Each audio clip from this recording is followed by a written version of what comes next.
Olá pessoal, tudo bem? No vídeo de hoje iremos então encaminhar a finalização da parte básica do Linux relacionada a comandos, administração do sistema, né, bem como criação de grupos de usuários, né, criação de partições.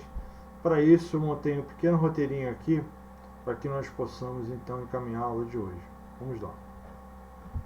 Então, como vocês podem ver, né, eu fiz um pequeno roteiro aqui que a gente vai ver então adição e remoção de usuários, adição e remoção de grupos, adição e remoção de usuários em grupos, instalação de pacotes via apt-get dpkg, gestão de processos de hardware do computador, instalação de novos discos, né, no caso da gente, por exemplo, criou um novo disco, né, instalou um novo HD na máquina, né, como é que a gente pode proceder?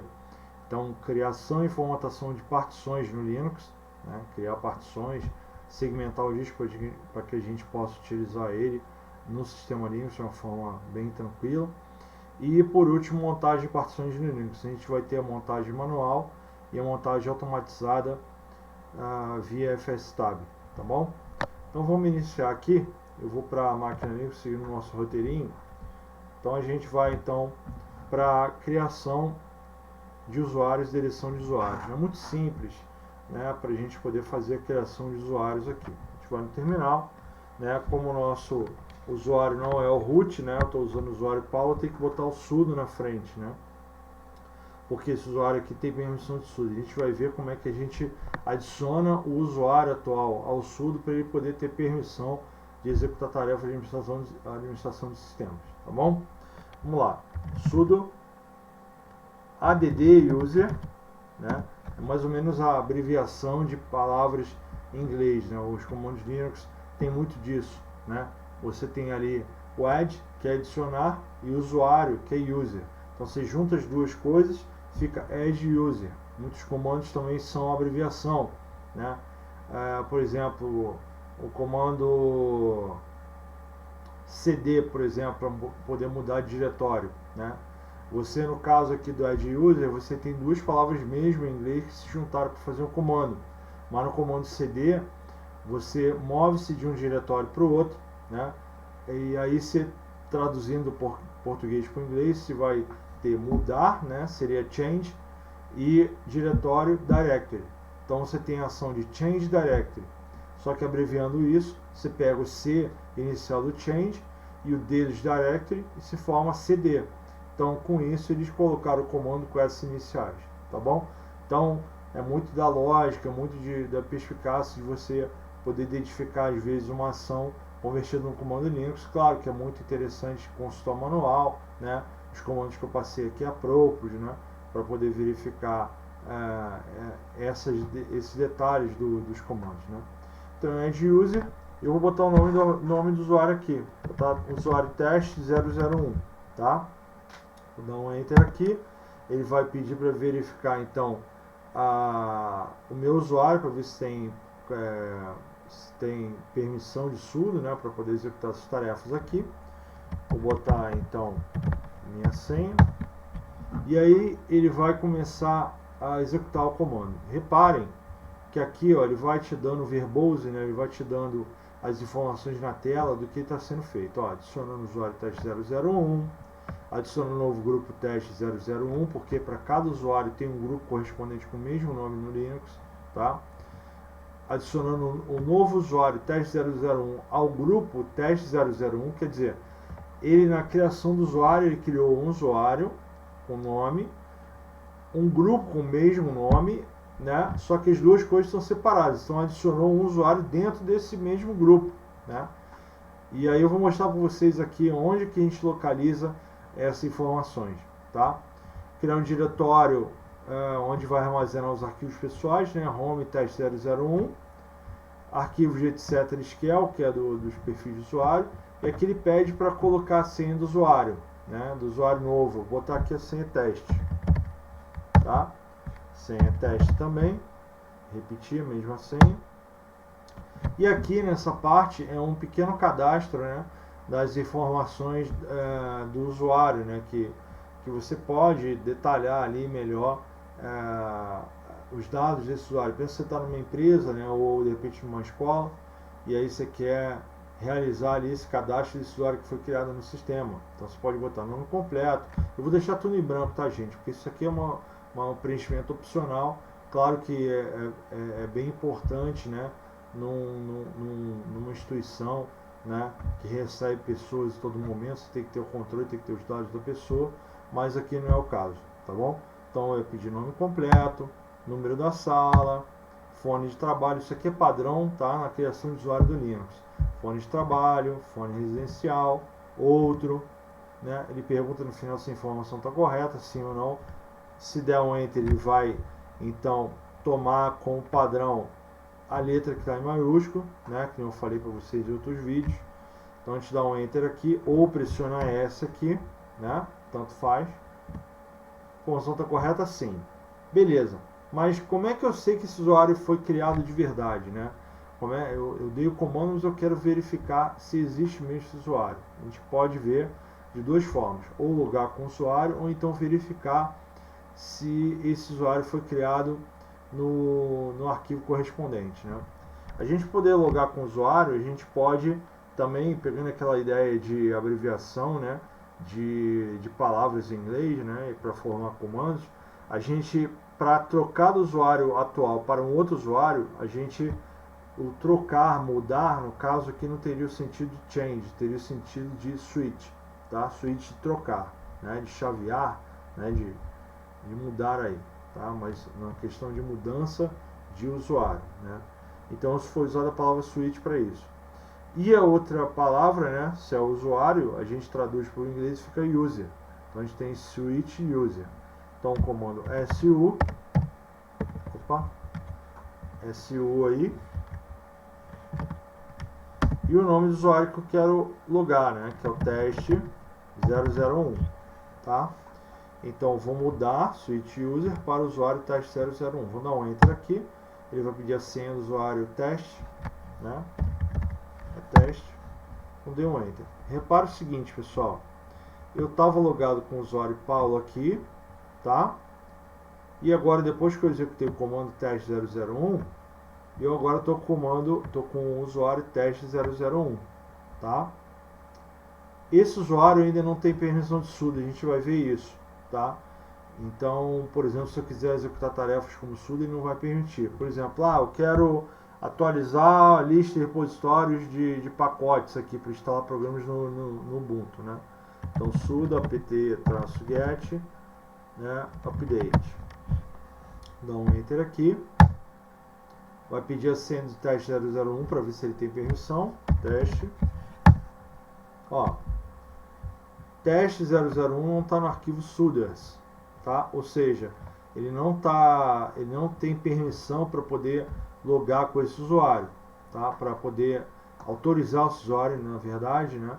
Para fazer com que ele possa executar a tarefa de administrador. Então, ele tem que ter permissão através da adição desse usuário ao grupo sudo. A gente vai ver isso mais para frente, tá? Eu vou então deslogar com esse usuário e vou deletar esse usuário, tá? Para a gente resolver essa parte de usuários aqui. Então, como é que eu posso sair do usuário atual e voltar para o usuário anterior? Estou no teste 001, eu quero voltar para o Paulo. Como é que eu faço, né? Vou dar um exit aqui, ou logout, tá? As duas palavras servem. Exit, tá? E aí voltei para o usuário anterior. Por exemplo, se você tiver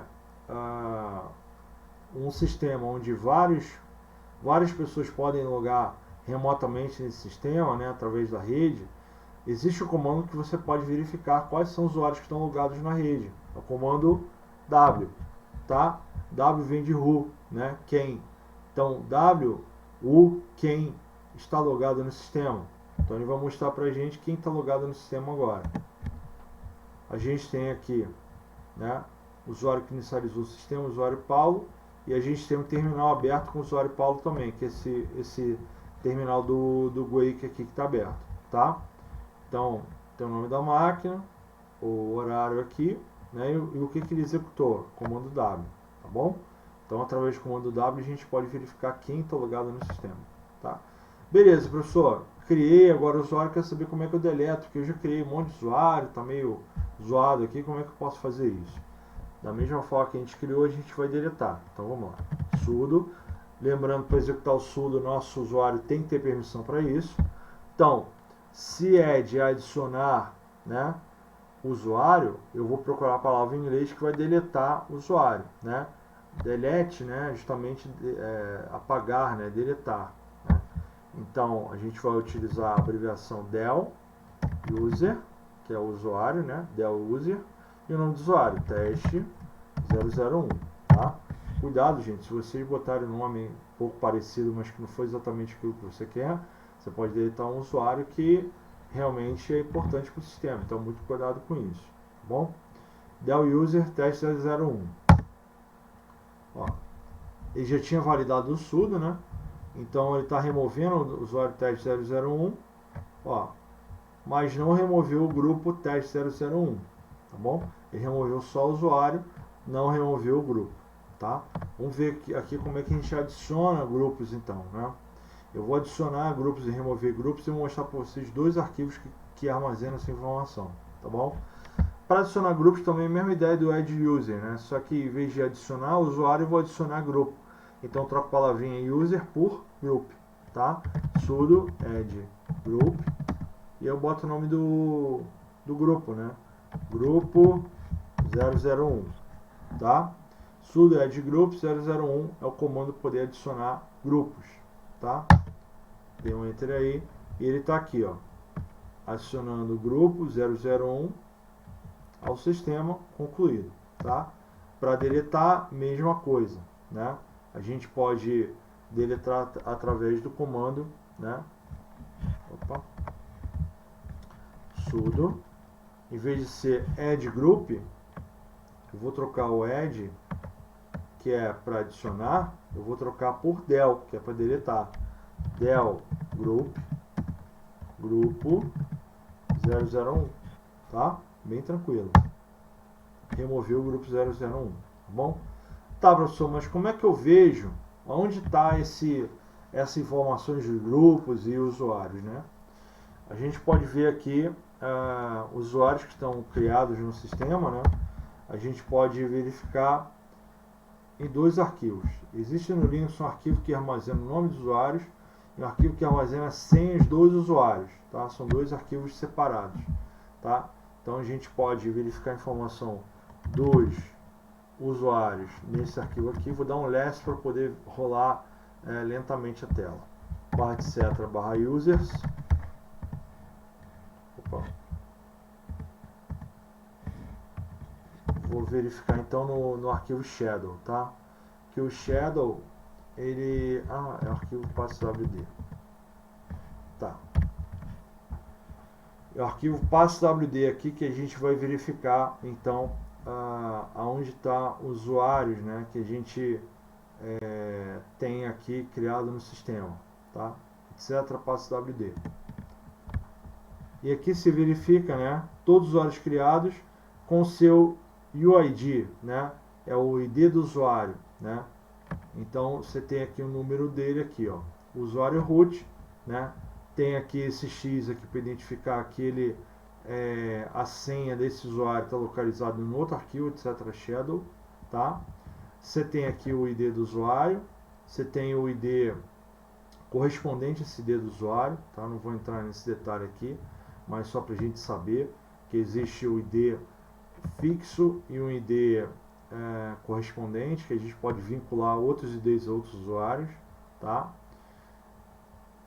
A gente tem aqui outras informações como o diretório root dele, né, o diretório home, melhor dizendo, né, que ele armazena os arquivos, né, e a gente tem também a informação qual é o shell, né, qual é o tipo de terminal que esse usuário vai utilizar. A gente tem aqui o usuário root. Então, veja que vários usuários são do sistema, então tem informação um pouco diferenciada aqui. Mas se a gente for descer, né, vamos lá embaixo, a gente tem aqui, ó, por exemplo, o usuário Paulo, tá? O número dele é 1000, tá? O ID desse usuário é 1000. tem o nome dele completo aqui, Paulo. O home desse usuário, né, onde vai armazenar os dados, né, os dados desse usuário, né, o diretório home, o diretório padrão que ele vai armazenar os seus dados, os documentos, home Paulo. E aí tem o diretório /bin/bash, né, o diretório /bin/bash não. Esse aqui é o tipo de terminal, né, o shell que a gente chama, que esse usuário vai utilizar, né. Cada shell tem alguns comandos incorporados e tal. O padrão aqui do Linux é o bin bash, né, dessa distribuição Ubuntu. Porém, tem outros, né, como bin/sh, /bin/csh, tsh. Então tem vários shells aí diferentes, né. O padrão que a gente utiliza aqui é o /bin/bash, tá bom?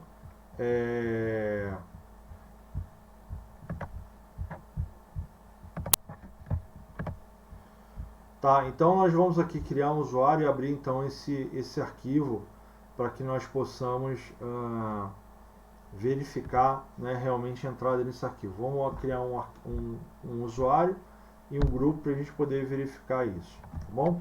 Vou apertar aqui para sair. Então vou criar um novo usuário para a gente poder ver a inserção dele dentro desse arquivo. Sudo add user, vou botar aqui novo usuário 1, tá? Novo usuário 1, tá bom? Um novo usuário mesmo, né? Senha novo. Aqui é só o padrão, né? Vou dar um enter aqui direto. Pronto, criou o usuário, tá? Agora eu vou criar um grupo também para vocês poderem ver, né, que essas informações são adicionadas lá naquele arquivo. Sudo add group novo grupo 1, tá bom? Vou adicionar um novo grupo aí, tá? Sudo add group novo grupo 1. Adicionou um novo grupo. Então vamos verificar agora lá no arquivo etc.passwd e no arquivo etc.group se realmente esses usuários, né, o usuário que foi criado e o grupo realmente estão lá, tá? Sudo less /etc/passwd, que é o arquivo que contém informações dos usuários, tá? Repara aqui embaixo, pessoal, aqui ó, novo usuário, tá?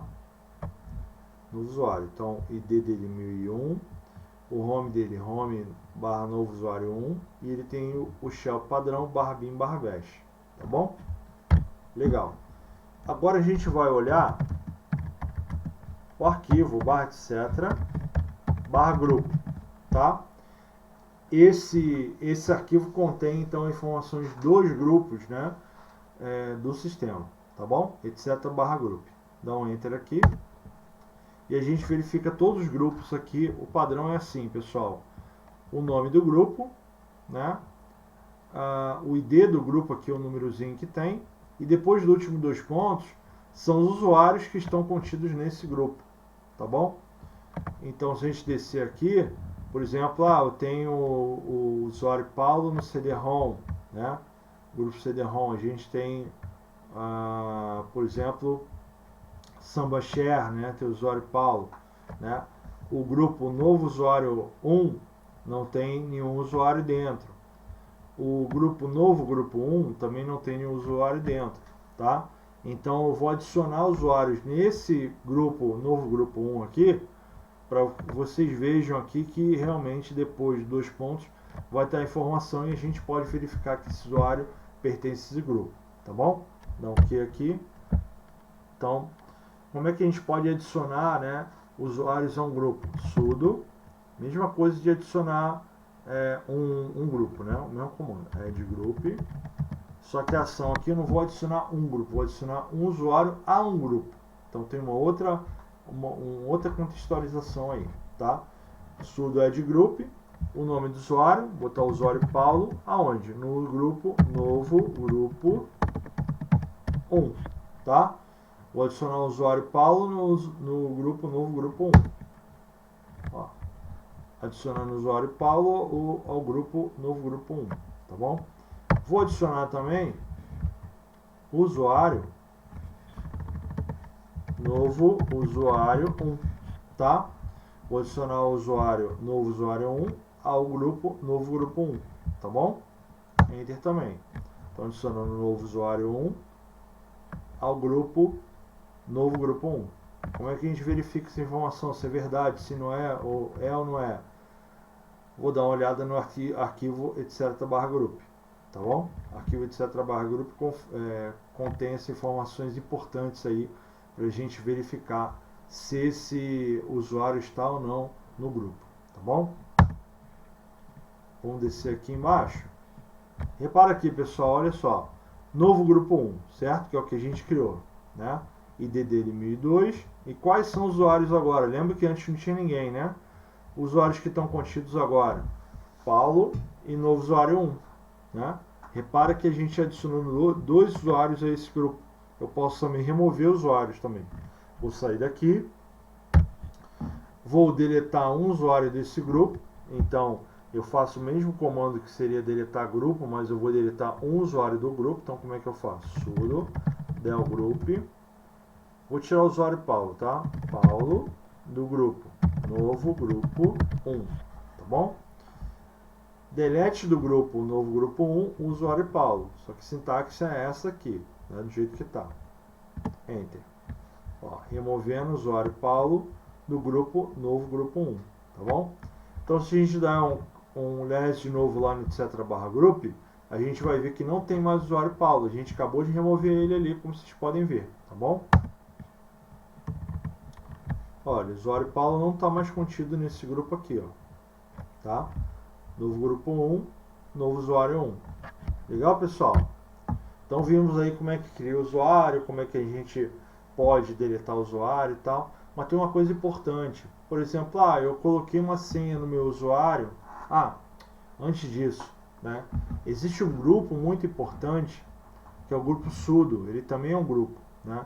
Esse grupo sudo, então, ele vai conter as informações, ele vai conter as permissões necessárias para você poder executar comandos de administrador de sistema. Então, para poder adicionar um usuário a um grupo, né, a gente já viu como é que faz, né? Vou logar com esse novo usuário 1, para vocês verem que não tem permissão de sudo. Eu vou adicionar ele ao grupo sudo, vocês vão ver que ele vai ter permissão novamente, tá bom? Vou fazer aqui nessa mesma aba, tudo aqui para a gente poder ver, tá? Então vou adicionar o usuário, novo usuário 1, ao grupo sudo, tá bom? Eu vou adicionar esse usuário aí, novo usuário 1 ao grupo sudo.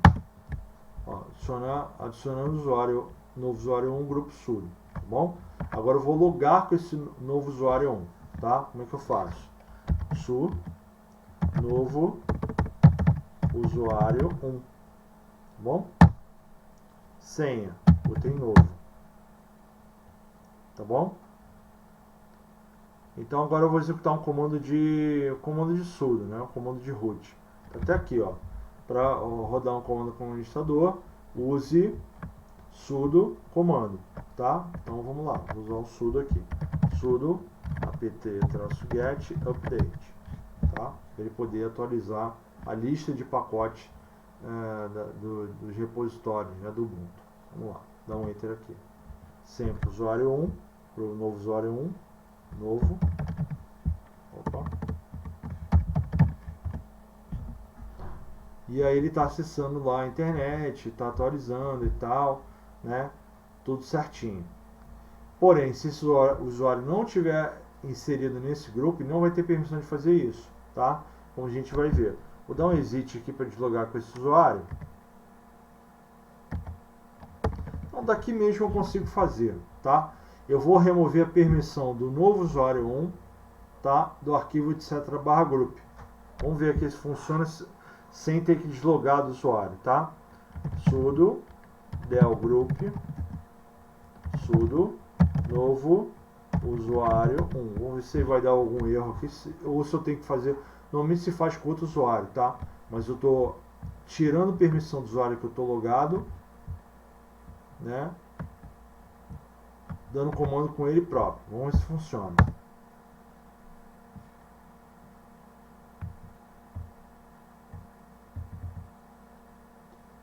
usuário sudo não existe. Acho que ele deu uma embananada aqui. Pera aí, eu botei isso aqui, vamos lá. Sudo. Tá, mudei a sintaxe aqui e botei errado. Então removi o usuário, novo usuário 1 do grupo sudo, tá bom? Então vamos lá agora, vamos tentar dar aquele comando, qualquer comando de sudo, né? Que tenha sudo ls. Vamos ver se ele vai dar permissão de sudo para executar esse comando. Ó, rodou. Então quer dizer o quê? Que eu tenho que deslogar desse usuário, logar com ele de novo para ele recarregar o arquivo de etc.group. Então vou dar um exit. Sudo ls funcionou, reparem, né? Ele listou aqui embaixo, tá? Listou o conteúdo do diretório home Paulo, tá? Exit. Vou relogar com o usuário, novo usuário 1, para a gente repetir o comando. Vamos lá. su novo usuário 1. Senha novo. Sudo ls. Vamos ver se vai dar a mesma resposta que aqui, ó. Sudo ls e mostrou essa parte aqui embaixo. Área de trabalho, documentos, parará. Tá? Dá um enter aqui. Olha só. Novo usuário não está no arquivo sudo. Esse incidente será relatado. Por que ele permitiu aquela hora, mesmo removendo, né, gente? Porque ele não tinha recarregado a informação desse arquivo sudoers, né, que contém os usuários que têm permissão de sudo, né? Agora a gente conseguiu porque eu desloguei com o usuário e loguei de novo, tá bom? Beleza, gente. Agora a gente vai ver agora então, por exemplo, eu quero alterar a senha do usuário. Por exemplo, eu criei o meu usuário, porém minha senha está muito simples. Como é que eu posso fazer isso? Tranquilo também, tá? Existe o comando passwd, que é a abreviação de password, né? Passwd tira o password, né? Então tira duas letrinhas ali, ele vai ficar abreviado. Então a gente pode utilizar usar esse comandinho aqui para poder mudar senhas, né? Claro, o usuário, para poder fazer isso, tem que ter permissão de sudo, né? Para poder chegar lá. Dá um exit aqui. Então vou mudar a senha do usuário, novo usuário 1. Sudo passwd novo usuário 1. Tá? Eu vou botar uma outra senha. A nova senha, digite a nova senha. Eu vou botar 1, 2, 3, 4, 5, 6, só como exercício, né? A senha 1, 2, 3, 4, 5, 6. Tá? Atualizou a senha com sucesso. Vou logar com esse usuário. Novo usuário 1. Botar a senha nova. Vamos ver se ele já validou. Dei um enter. Funcionou. Tá bom? Então, para mudar a senha é o comando passwd. Tá bom, pessoal? Existem situações aqui que a gente precisa, por exemplo, verificar como é que está o estado do nosso sistema. Por exemplo, nosso sistema, eu estou achando ele meio lento, eu não estou conseguindo carregar uma aplicação, não estou conseguindo instalar alguma coisa. Então vou dar um clear aqui para limpar a tela.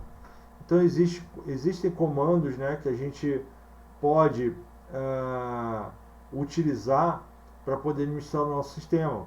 Por exemplo, o comando top, ele vai te mostrar como é que está o estado do sistema a nível de disponibilidade de memória RAM, de CPU, né? Essas informações aí estão no comando top. Dá um enter aqui. Então o comando top, ele vai mostrar para você aqui a informação do sistema. Como é que a gente pode ler aqui, ó? Carga do sistema, né? Média de carga de sistema, né? Opa, esse aqui.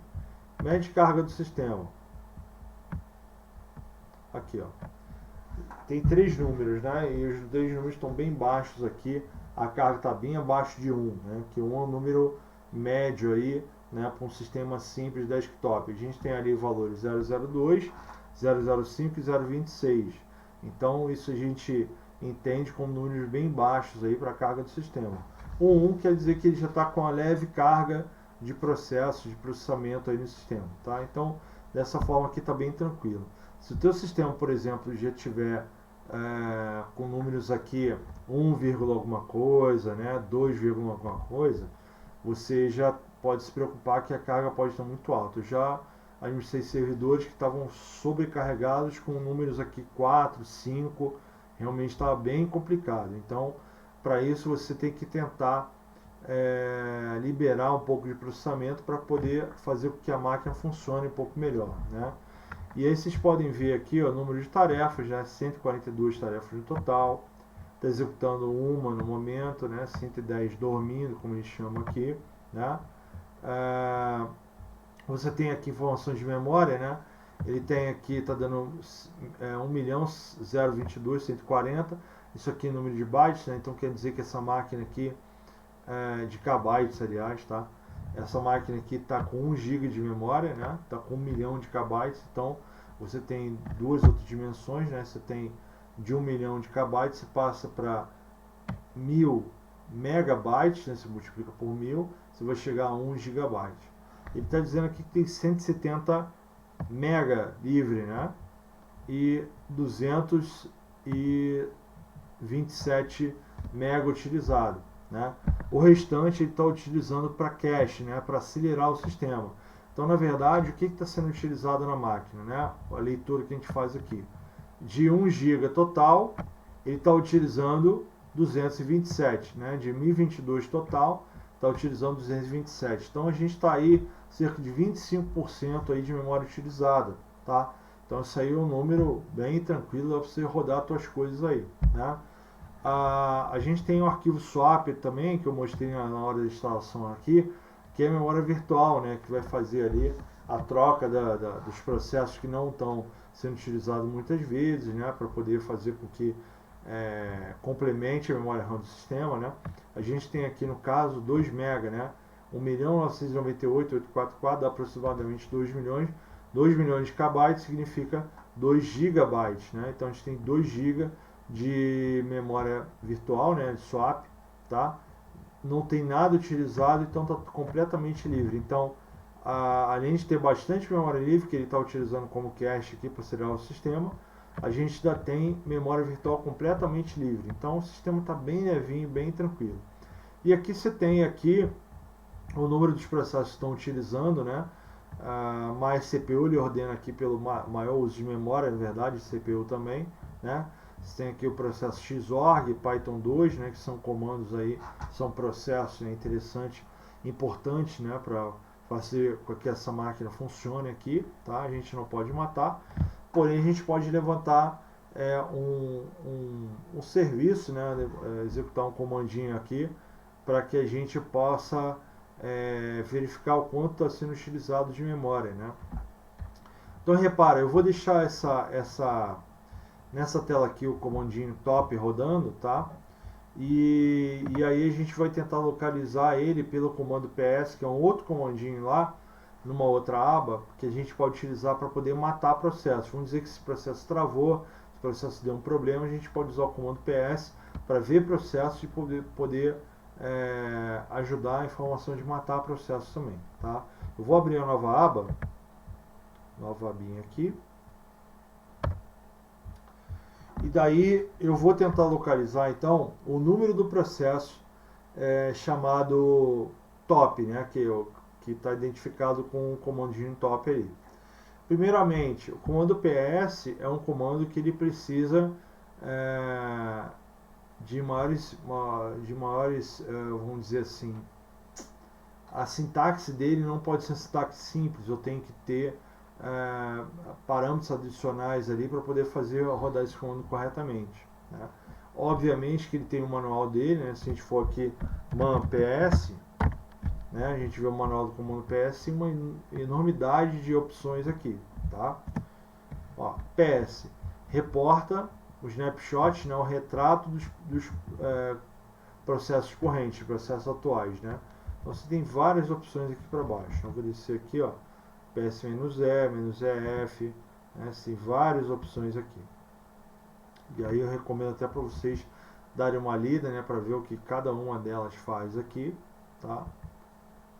Porém, para abreviar um pouquinho a aula aqui, eu vou dar um Q, para abreviar um pouquinho aqui, eu já vou dar uma sintaxe que é interessante para poder listar os processos, né, que estão carregados no sistema Linux de uma forma mais fácil de visualizar, né? Qual é a sintaxe? Sudo ps ao x www, e aí com essa sintaxe aqui, ao x www, a gente consegue verificar um pouco mais organizada, né, a lista de processos do nosso sistema Linux. Vou dar um enter aqui, vai pedir a senha para o usuário Paulo, vou colocar aqui. Depois de colocar a senha, ele vai mostrar todos os processos ali, né? Então a gente vai ter que usar parâmetros adicionais para fazer com que essa tela fique mais fácil de visualizar, né? Um dos comandos aí é o less, que a gente pode encadear ali o comando, a gente vai fazer aqui. Vamos só dar uma olhadinha e ver como é que está a saída do PS. Repara, a gente tem aqui, então, várias informações aqui para a gente poder analisar, né? Por exemplo, né, como é que a gente faz a leitura disso, né? A gente tem aqui a primeira coluna, né, o usuário, a segunda coluna é o ID do processo, né? Aí a gente vai ver aqui o quanto ele está ocupando de CPU, o quanto está ocupando de memória, né? Ele envolve eventualmente outros processos aqui, 72924356, né? PTS1 é o terminal, né, que ele tá utilizando, né, é a primeira instância de terminal, né? O horário que ele iniciou, né, a execução, tá? E aqui qual é o detalhe, né, que ele está executando, qual é o processo, qual é o comando que ele está executando no caso aqui, tá? Então esse processo 1855, digamos que é um processo temporário aqui que ele disponibilizou o terminal para poder executar comandos, tá? Quando o processo fica executando o tempo todo, ele vai ficar sempre aqui, né? Não vai ter uma característica de ficar ali pontual, não, ele vai ficar direto ali. Como é que a gente pode ler? Aqui, ó, a gente pode verificar aqui que ele executou, né? Enquanto sudo aqui embaixo, né? O sudo vai remeter a execução do usuário root, né? Aqui no número 4324, eu queria mostrar o detalhe aqui, ó, que ele puxou o comando que a gente executou ainda agora, sudo ps ao x www, né? Então ele recorreu ao usuário root, ele executou realmente com o usuário root esse comando aqui, ps ao x www, beleza. Mas como é que eu faço poder ler essa saída um pouco mais devagar, um pouco mais pausada? A gente vai encadear esse comando, jogar a saída desse comando que a gente digitou agora para o comando less, né? Para esse comando less poder paginar a saída para a gente poder rolar para cima, para baixo, ficar mais leve aí, tá? Então vou repetir o comando, seta para cima, pipe less, tá? A gente vai verificar aí. Ó, e fica que ele vai mostrar um monte de processos, cada um com seu PID ordenado ali bonitinho, né? E a informação começou 10h44, né? O horário que está aqui, né? E a gente descendo, a gente consegue ver mais detalhes de outros processos também, tá? E aí, para procurar assim, gente, esse sistema aqui, como vocês viram, né? É um sistema que está bem leve, bem tranquilo, né? Bem sossegado, né? Que a gente não tem muita carga, mas imagina um servidor com seus 32 GB de memória, né? De onde 32 está 30 GB ocupado, com um monte de processo rodando, um monte de coisa rodando ali, né? Vai ter uma lista imensa aqui. Então, como é que a gente pode localizar, para a gente poder encerrar o processo, a gente tem que identificar o número dele, né? Como é que eu vou identificar o número do processo que eu quero? Dessa forma, né? Eu vou levar muito tempo.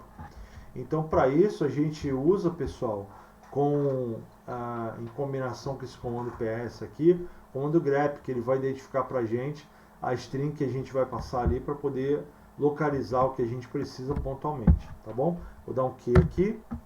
Então, eu vou repetir esse comando e vou usar o comando grep para poder localizar qual o número do processo top, né? Vocês vejam aqui que ele ainda está executando, né? Ele está executando em tempo real aqui, mapeando, né? De tempos em tempos ele está dando disponibilidade do sistema, né? E tal, os processos mais importantes. Eu quero encerrar esse cara sem manipular esse terminal. Eu quero encerrar o processo para terminar a execução do top aqui, né? Para dar um exemplo. Então, como é que a gente faz aqui? Vou dar um grep, menos i para ignorar maiúsculas e minúsculas. Eu quero que eu localize a palavra top, porque efetivamente o comando que eu dei lá, né? Eu executei o top, então eu quero localizar qual a linha que tem esse comando top para poder identificar qual é o ID para poder proceder à finalização do processo, encerramento do processo, né? Vamos lá. Olha só, a palavrinha top, ela tem vários trechos aqui, né? Então, como a gente botou top, ela pode ser identificada no meio de uma palavra, né? Pode ser identificada no final de uma palavra. Então, para a gente localizar com mais assertividade, a gente pode usar no grep, né? Começando com top, né? Porque senão ele vai pegar tudo que tem top aqui, ele vai repetir. Então, eu repeti o comando aqui, só que eu vou procurar com o chapeuzinho aqui, que tem aquela expressão regular que a gente mostrou no outro vídeo aí, né? Para a gente verificar o que começa com top. Então, botei o chapeuzinho ali para localizar o que está começando com top, para ficar mais fácil para a gente. Imagina que tivesse uma lista ali gigante com vários top ali, né? Então, a gente tem que filtrar mais ainda com o uso do grep ali, tá? Chapeuzinho top, para identificar o que começa com top. Não tem nenhuma linha que comece com top, porque ele vai analisar a linha por aqui, né? Então, não adianta muito nesse caso aqui, a gente não consegue localizar. Existem sintaxes até um pouco mais assim, abrangentes, né? Que a gente vai descrever várias linhas aqui, né? Vários detalhes aqui, para ele poder localizar exatamente o que a gente precisa, tá? Mas nesse caso aqui com o chapeuzinho top, ele procurou a linha que começa com top, tá? Então, como aqui começa com Paulo, não nos ajudou muito, tá? Vou botar com top somente. E a gente repara aqui, então, pelo detalhe do processo, né? A gente quer encerrar a linha que tem o comando top. Então, essa aqui tem xf desktop. Essa linha aqui está executando um comando user sbin dns mask, né? E aí tem os detalhes aqui, não é o que a gente executou somente top, tá? Essa linha tem só o comando top.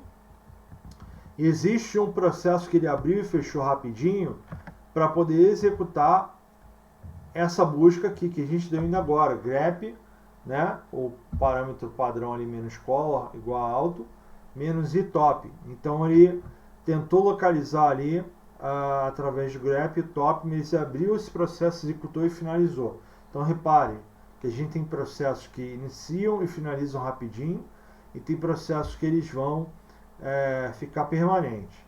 Nesse caso aqui do top, esse processo está em curso, né? Ele está sendo executado direto aqui. Então a gente tem que fazer o que? A gente tem que encerrar esse processo para poder o quê? Para poder encerrar aqui a execução do top do lado de cá. Então a gente pode ler aqui, ó, que o ID do nosso processo é 4050, tá? Então essa informação a gente já tem aqui.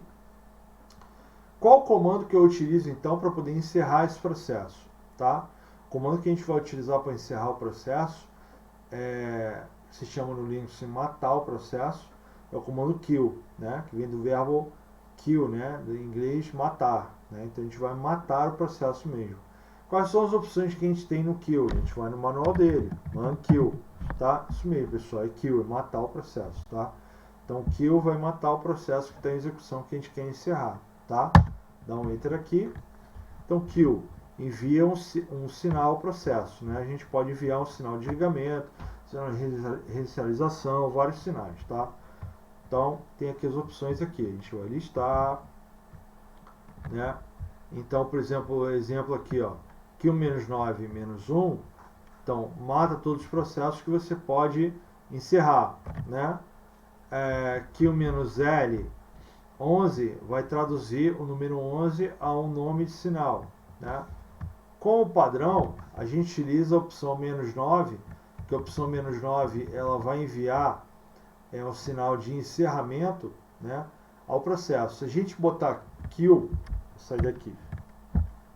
Se a gente botar somente kill e o nome do processo, ele vai encerrar de uma forma mais suave, mais tranquila, mas pode demorar. Agora, se a gente quer encerrar de uma forma bruta, encerrar de uma forma urgente agora, a gente usa a opção "-9". Então vamos ver aqui a execução do comando kill para ver se realmente ele vai encerrar o processo. E é importante o número do processo, né, gente, porque o comando kill ele só funciona com número, né? E tem que identificar o número do processo relacionado ao comando que você está executando ou um processo que você está executando para poder encaminhar para ele. Então o número aqui é 4050. A gente vai botar aqui, ó, 4050, tá? Vejam que top está rodando ainda aqui, tá? Eu vou encaminhar então o encerramento imediato desse processo e a gente vai voltar na outra aba para ver se ele realmente encerrou, tá?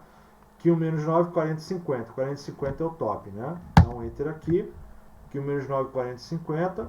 Teoricamente encerrou. Vamos ver se ele está rodando aqui. Ó, olha só, palavra aqui, ó, morto, né? Então o comando kill ele realmente mata, mas mata apenas processos, pessoal, tá? É bem tranquilo isso aí, tá bom? Beleza, então vimos aqui como listar processos, como matar processos. E agora eu quero mostrar para vocês então, deixa eu só retornar aqui.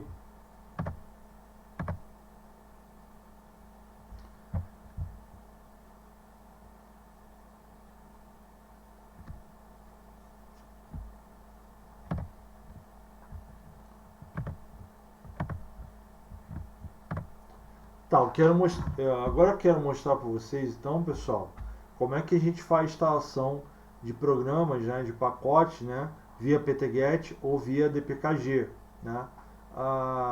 No Linux a gente tem essas duas formas de fazer, né? A gente pode instalar um pacote diretamente no repositório ou a gente pode baixar um arquivo, né, que é instalável, digamos assim, para o nosso sistema Linux e aí depois instalar ele na mão. A gente instala via terminal diretamente ou baixa o pacote e aí dá um comando para poder instalar ele também de forma manual, né? Então, vamos lá. Como é que a gente pode listar então pacotes, né, que existem, né, no nosso sistema? Voltando aqui, né? Então a gente vai dar sudo apt-cache search e eu vou procurar alguma coisa, né, na lista dos programas que estão disponíveis nos repositórios, né, de pacote. Então a gente vai procurar, por exemplo, vou procurar aqui browser.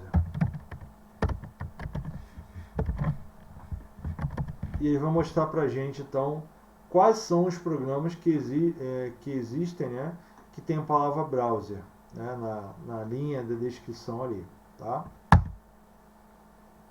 Eu tenho vários aí, tá? Vários, como vocês puderem ver. Então essa parte aqui não ajuda muita gente, tá? Porém, existe um programinha, né, um browser via texto que é muito interessante, que é o Lynx, né? E tem um outro browser também, que me fugiu o nome agora, a gente vai localizar, que você pode navegar pela internet via texto, né? Pelo terminal você pode entrar no site. Isso é interessante quando você não tem interface gráfica, né? Ou de repente a tua placa de vídeo não está boa e tal, você precisa de um recurso ali, baixar um arquivo e tal.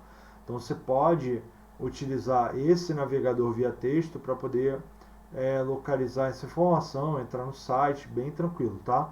Via texto a gente consegue fazer. Porém, com essa listagem toda eu não consigo localizar, né? Quais são as palavras-chave? Eu quero um browser, mas que ele tem característica de navegação via texto. Então eu vou utilizar aqui o grep e vou tentar localizar esse browser, né, através da busca de parâmetros texto, né? "-i", como está em inglês, vou botar text, tá? Então, procurar um browser, mas que na linha tem a palavra text. Vamos ver se vai diminuir a nossa busca aí. Olha só, já diminui um pouco, porém eu não posso rolar aqui, né? Tem que ficar para cima e para baixo, tem muita informação. Então eu vou tentar ver aqui, encadear essa saída com o comando less, para ficar mais fácil a gente poder ver. tá? Então vou dar um pipe grep aqui, um pipe de novo, less, tá? Para a gente poder verificar com calma, né, a saída que foi dada para gente, tá bom? Enter aí, beleza. Então tem aqui, ó, né? GED, editor para programadores, não é o que a gente quer. libtext, uma biblioteca Java, não é o que a gente quer. Netric, navegador www, modo texto com atalho de teclado ativo de VI, ó. Tem o Netric aí que faz a navegação, né? Tem elinks, né? Um navegador avançado modo texto, né? Que a gente pode utilizar. Vamos ver aqui para baixo também, ó, o que eu falei, links, né? Um browser clássico não gráfico, né? Links também. Então a gente tem o elinks, a gente tem o Netric e a gente tem o links, né? Então a gente pode instalar qualquer um dos três e ver como é que ele funciona, tá? Vamos instalar então. Como é que pode instalar aqui os pacotes que a gente buscou aqui, tá? Sudo apt-get install Netric, né? Netric é o navegador que a gente utilizou, a gente fez a busca ali e localizou ele, né? Então essa sintaxe aqui para poder instalar o pacote. Vou instalar o Netric, vou instalar o links e vou instalar o elinks, tá? Já dei um enter, ele está instalando aí, está fazendo todos os outros processos. Terminou. Instalou bem rapidinho porque é leve, né? Só que eu digo, vou instalar um outro, né? Seta para cima, repete parte do comando, vou deletar só o pedaço do pacote, ficou sudo apt-get install, e eu vou botar aqui links, tá? Que é o nome do pacote do browser modo texto, né? Que a gente localizou lá também, tá? É bem pequeno, não vou ocupar nada do sistema aqui não, tá? Links. Vou instalar dependências, localizou ali, se quer continuar assim ou não, dou um enter aqui. Ele reconhece aqui a opção padrão, que é o sim, né? Maiúscula, letra maiúscula padrão, dá um enter e continua, tá? Instalando e tal, parará, beleza, tá? Tudo certo. E aí tem um outro cara também, que é o elinks. Elinks. A gente localizou lá também, tá? Vou instalar ele também. Também, vamos ver. E aí vamos ver como é que eles funcionam, né, pessoal? Vamos ver aqui. Links. O links funciona assim, né? Você bota links e o nome do site que você quer abrir. Vou botar o site da nossa instituição aqui para que a gente possa mostrar o conteúdo da página. Só que eu vou mostrar sem recurso gráfico, sem cor, sem nada disso, tá? Somente o texto ali. Vou botar aqui o site www.freiburgo.ifc.edu.br, tá bom? Links e o site. Vou dar um enter aqui, vai começar a carregar. Olha só, Instituto Federal de Educação Catarinense, Campus Freiburgo, tal. E aí vem com a setinha do teclado aqui, você vai navegando para baixo, ó. Acesso à informação institucional, são os programas, receitas e despesas, tem um monte de coisa aqui, institucional, direções, com campus, biblioteca, comunicação, notícias, né? Ensino, CISAI, calendário, né? NAP, NUP, tem vários aqui. Só ver se eu localizo o link que tem os docentes aqui. Acho que é ensino. Vamos ver o Campus Freiburgo aqui. Vamos entrar nessa parte aqui, Campus Freiburgo, ver que ele vai mostrar pra gente. Dá um enter aqui. Essa parte aqui é padrão, sempre vai mostrar, né? Você tem que rolar para baixo.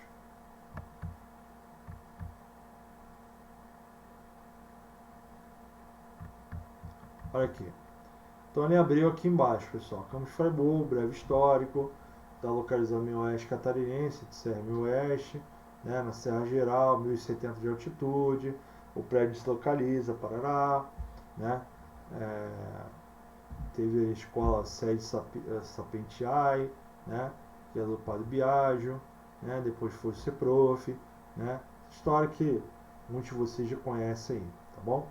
Então ele vai mostrar o texto que está descrito no site, né, de uma forma bem simplificada aqui, tá? A gente também tem Vou apertar o Q aqui para sair, né, do Linux. Ele pergunta se você quer sair sim ou não. Yes, saiu, tá? E aí você pode usar Google, você pode usar várias coisas aqui. Eu instalei esses 3 browsers, né, para mostrar para vocês que a gente pode remover também, né? Como é que a gente faz para remover desses pacotes aqui.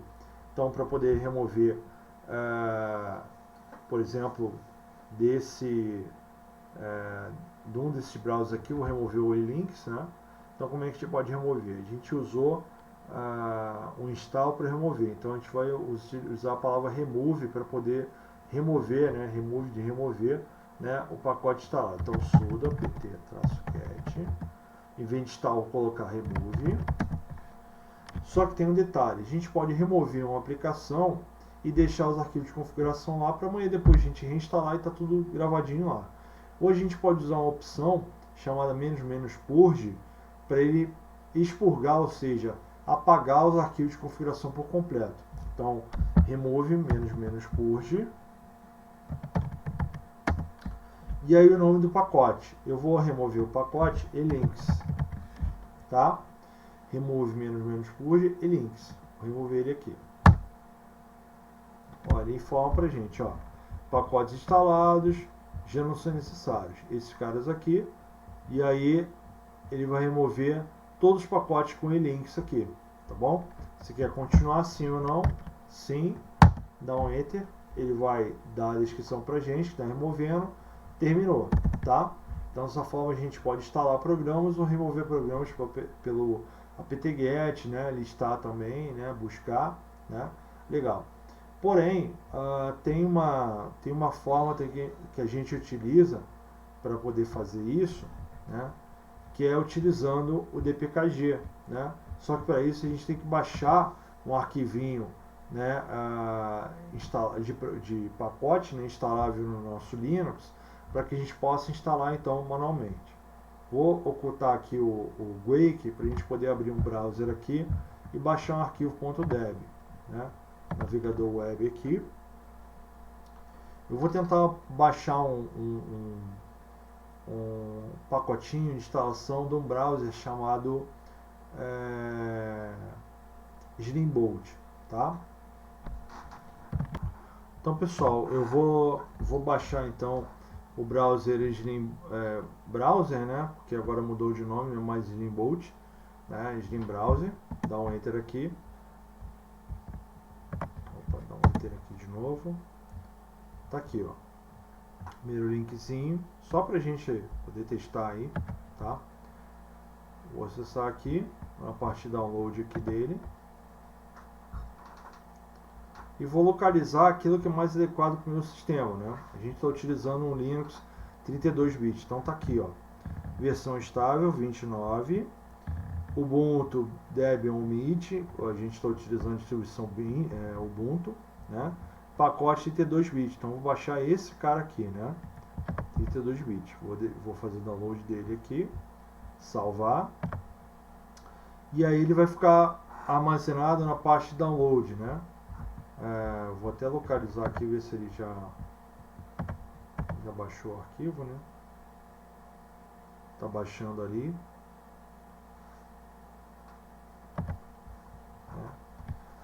E aí vou localizar na parte de download lá. Então vamos lá. Entrar em downloads. Então ls. Então tá aqui, ó. Né? Ele acabou baixando uma outra cópia aqui, mas já está aqui localizado o arquivo Slimjet e 386deb. O que a gente tem que fazer para poder instalar esse cara aqui, pessoal? Simples, tá? A gente tem que usar o comando dpkg, tá? O comando dpkg, a gente vê aqui no manual, tem várias opções, dpkg, tá?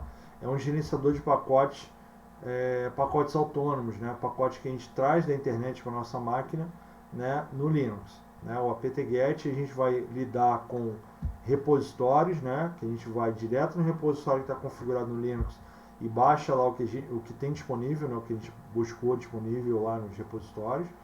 E o dpkg não, ele instala qualquer pacote que você trouxe para a máquina, que você baixou para sua máquina, tá? Vamos dar uma olhadinha aqui. Ó, então, um gerenciador de pacote para o Debian, dpkg, a gente pode ver aqui para baixo, né? descer aqui um pouquinho. Olha só, ações, né, que a gente vai utilizar. "-i" vai instalar o nome do pacote. Então a gente bota "-i", espaço, nome do pacote. Instala o pacote, parará, tudo certo, né? A gente tem outras opções, "-r", para remover o pacote, né? Então "-i" instala e o "-r" remove, tá? "-p" ele dá um purge, né? Ele vai dar um purge, ele vai apagar todos os arquivos de um pacote instalado ou já removido. Então, se você, por exemplo, com dpkg quer simular lá como apt-get remove "-purge", pelo dpkg você tem que fazer dpkg-r, o nome do pacote, e depois tem que dar um "-p", o nome do pacote, que aí ele vai em duas ações. Primeiro vai remover e a segunda vai apagar todos os arquivos de configuração, né? Então com o dpkg é possível fazer isso também, tá? Verifica, né? E aí tem outras opções aqui que a gente nem vai utilizar. A gente vai utilizar basicamente "-i" e "-r", tá bom? Então vamos instalar esse carinha aqui. Sudo apt não, dpkg "-i" e o nome do arquivo. Vou copiar ele e coloco Xmouse. Selecione com o mouse aqui. E quem estiver utilizando o scroll do mouse, né, selecionou com o botão esquerdo aqui, né? Quando eu solto o botão esquerdo do mouse, eu copio. Soltei. Quando eu quero colar, se eu tiver com o mouse, com aquela bolinha no meio, eu aperto a bolinha do meio para colar aqui onde está o cursor. Se eu tiver com o touchpad do notebook, se é o caso que vocês estão com o notebook aí, pressione os dois botões ao mesmo tempo, que ele vai colar o nome. 1, 2, 3 e foi, tá? Consegui colar aqui. Então agora eu vou tentar instalar então esse pacote ginjet i386.dev. Vamos lá. Então vamos instalar o pacote ginjet i386, né? Através da sintaxe dpkg-i. Vamos dar um enter aqui. E aí ele começa a fazer a instalação. Ele verifica também as dependências, pessoal. Nesse caso aqui, ele diz aqui, ó, o pacote lib app indicator 1 não está instalado, né? Está dizendo que o ginjet depende desse pacote para ser instalado. Então a gente vai copiar esse nome de pacote aqui. De vez em quando acontece isso, tá, pessoal? Copiar esse nome de pacote aqui, lib app indicator. Vamos instalar esse pacote, né? Sudo apt get install. Botar esse cara aqui, lib app indicator 1.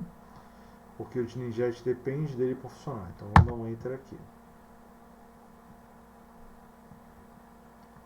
Ele está dizendo aqui para executar essa tarefa aqui, ó, apt-get -f install, para corrigir. Vamos lá. Sudo apt-get -f install. Vamos lá.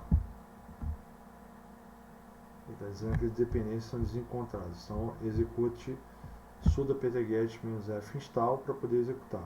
Essa questão de problemas na instalação é legal aparecer aqui, que a gente consegue reproduzir o problema e vocês, se tiverem problemas, já vão saber como resolver isso aí também, tá bom? E aqui ele diz aqui, ó, os pacotes que vão ser instalados, né, identificados aqui, lib app indicator 1, lib indicator 7. Vou dar um enter aqui. Localizou os pacotes, está instalando.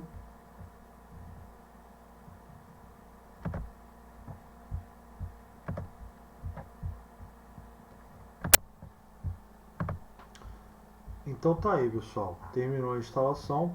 Repare que no "-f install, né, que é o comandinho que a gente executou agora, ele resolveu as dependências que estavam pendentes ali, né, e já fez a instalação desses pacotes que eram necessários ali, tá?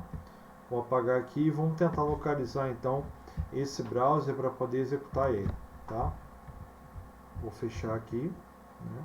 Esse é o Mozilla no caso, né? E aí vamos localizar ele aqui, ó. Vou aqui em internet. Olha só, Flashpeak Slimjet, que é o que a gente instalou agora, tá? Vou clicar, vou abrir ele. E a gente pode remover ele pelo dpkg também. É um browser, né? Vou botar aqui, habilitar o bloqueador de anúncios, sim. né? É um browser, né, no estilo Google Chrome, para poder você navegar na internet, fazer várias coisas aí, tá bom? Um browserzinho que a gente instalou aqui, ocupa bastante espaço em disco aí, né, quando você tem uma máquina virtual, mas se for uma máquina real aí, ele ocupa cerca de 400 MB no disco, então é tranquilo, tá? Vou fechar aqui. Então agora a gente vai remover esse pacote, né? Então vou dar aqui sudo dpkg-l e vou listar aqui e ver se eu consigo localizar o nome do pacote, né? Slinjet. Vamos lá, tá ali, ó. O nome do pacote Slinjet, está aqui. Slinjet, a versão dele 2902 e tal. O tipo da arquitetura do processador i386 e a descrição: rápido, esperto, vamos dizer smart, né? Inteligente e poderoso browser baseado no Blink. Então vamos remover esse pacote. O nome do pacote está aqui, ó, né? Pode clicar 2 vezes no nome do pacote ou selecionar aqui que ele copia para o Xmouse do mesmo jeito, tá? Vamos lá, sudo dpkg-r e aí cola com o botão do meio, ou os dois ao mesmo tempo no touchpad do notebook, Slinjet. Então vou dar um enter aí para ele poder remover. Ó, tá aqui, ó. Remover Slinjet, né? Processar, parará, tudo aí descrito, né?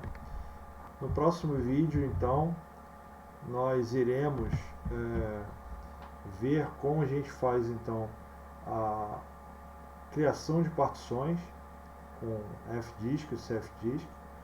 A gente vai fazer a formatação dessas partições, a montagem dessas partições manual e de forma automatizada utilizando FSTime. Preferi deixar isso num vídeo independente para que a gente possa ter mais tranquilidade para trabalhar, para o vídeo também não ficar muito grande. Tá bom, pessoal? Então agradeço aí pela participação de todos vocês. Curtam, compartilhem esse vídeo, se inscrevam no canal para estar ajudando o trabalho que a gente está desenvolvendo aqui, para que outras pessoas possam também ter contato com os conteúdos que nós oferecemos aqui no canal. Tá bom, pessoal? Muito obrigado, até a próxima. Tchau, tchau.